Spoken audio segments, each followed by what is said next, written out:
দেখো, তোমার এই বোনের ছেলে ইদানিং কিন্তু আমাদের বাড়িতে একটু বেশি বেশি আসছে। ঘরে বৌমা রয়েছে, ছেলেটাও বাড়িতে নেই। ইয়ে, তুমি এটা নিয়ে চিন্তা করো না, আমি দেখছি বিষয়টা।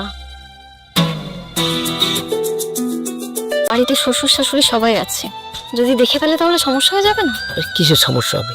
আর দেখলে বাচ্চা কদিন পরে তো সবার সামনে দিয়ে তোমার নিয়ে যাবে। দেখো, আমি তোমাকে বলছি তুমি পাগলামি করো না, ছেড়ে দাও আমাকে।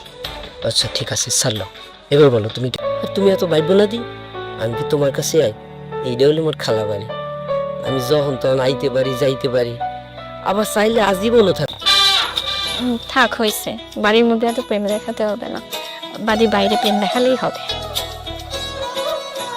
দেয়াল। আচ্ছা ঠিক আছে, তুমি কইছো তাই করলে যাইতে এসে, কিন্তু পরের বার কিন্তু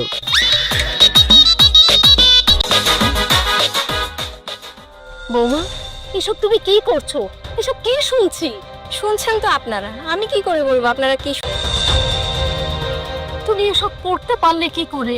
কেন না করতে পারার কি আছে? আর তাছাড়া আমিও তো একটা মেয়ে মানুষ, আমারও তো চাহিদা আছে। কারণ আমি ভুল বা মিথ্যা কিছু বলছি না, আমি যেটা বলছি সেটা সত্যিই বলছি। আর আমি তো চেয়েছিলাম এগুলো কাউকে না জানাতে, কিন্তু আপনারা যখন জেনেই গেছেন। দেখো মা, তুমি ছোট মানুষ, সিদ্ধান্ত যে সবসময় সঠিক হবে এমন কোনো কথা না। তাই তোমাকে বলছি, শোনো, আমরা দীপ্তকে কিছুই জানাবো না। শুনুন, এই ভয় না আমাকে দেখিয়ে লাভ নেই, বুঝতে পেরেছেন? বলো তো কি করবো আমরা? খোলা নেই।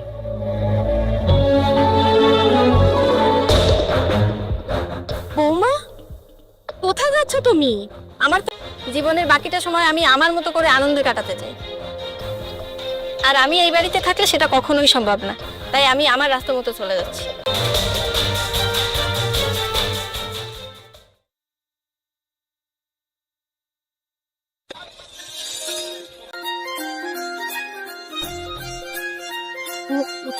বাবা দীপ্তু, তুই কাউকে কিছু না বলে দেশে চলে এসেছিস? কোম্পানি থেকে 20 দিনের একটা ছুটি দিয়ে দিয়েছে হঠাৎ করে, তাই ভাবলাম দেশে আসি, তোমাদেরকে সারপ্রাইজ দেবো বলে তোমাদের কিছু জানাইনি, এমনকি তোমার বৌমাকেও কিছু জানাইনি। আয়, হাত মুখ ধুয়ে বস, আমি তোকে খাবার দিই, তারপর আমি সব কথা বলতেছি। তার মানে মা, কোনো সমস্যা হয়নি তো মিথিলা? ইচ্ছে মতো বাইরে ঘোরাফেরা করে, আমরা বারণ করলেও আমাদের কথা শোনে না। দাদু ভাইকে বকাবকি করে, আমাদের সাথে খারাপ ব্যবহার করে। কিন্তু কয়েকদিন আগে জানতে পারি তোর খালাতো ভাই জুয়েলের সাথে বৌমার একটা খারাপ সম্পর্ক রয়েছে।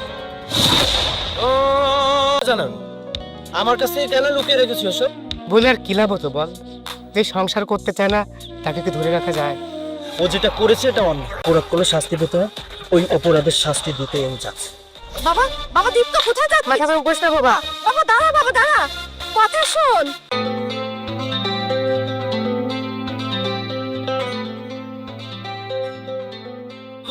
কি আজকাল কেমন লাগে?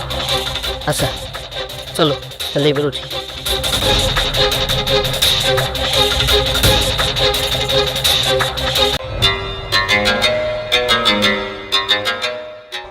তুমি তুমি এখানে? তুমি দেশে কখন আসলে? ভাই ভাই, না না না না না, এই দেখে দেখ সামনে আপনি যা। আমাকে ছেড়ে দাও। ভয় পাচ্ছিস? আরে ফল কাটা ছুরি, তুই তো আমার ভাই, বুকে আয় আয়।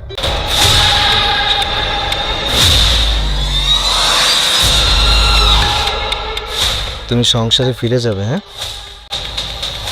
চলো চলো।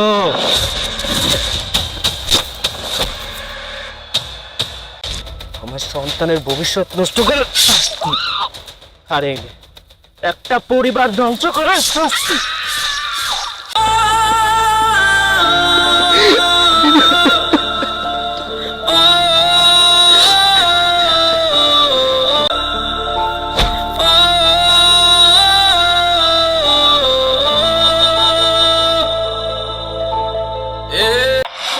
তাহলে তুমিই বলো না, আমি কি কোনো ভুল করেছিলাম?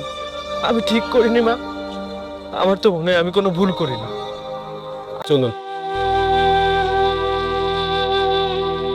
এই চলুন। আমার ফাঁসি হবে, কারণ আমি খুন করেছি। আইন আমাকে শাস্তি দেবে। আচ্ছা, আইন যদি সবার জন্য সমান, তবে